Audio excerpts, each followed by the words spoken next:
Мова йде про перерозподіл коштів обласного фонду охорони навколишнього природного середовища. Станом на сьогодні знімаються кошти з тих заходів, які були передбачені, але по яким є чітка впевненість в тому, що ці кошти до кінця року не будуть використовуватись.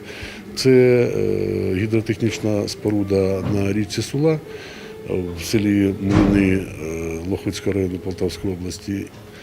3 мільйони гривень і 2 мільйони 800 тисяч гривень, які передбачались як співфінансування до Державного фонду охорони навколишнього природного середовища для будівництва шлюзорегулятора в Воржицькому районі. З метою використання коштів обласного фонду і проводиться цей перерозподіл. Ми не виносимо на розгляд сесії нових якихось об'єктів. Мова йде про дофінансування тих об'єктів, які вже фінансуються, і вірогідність використання яких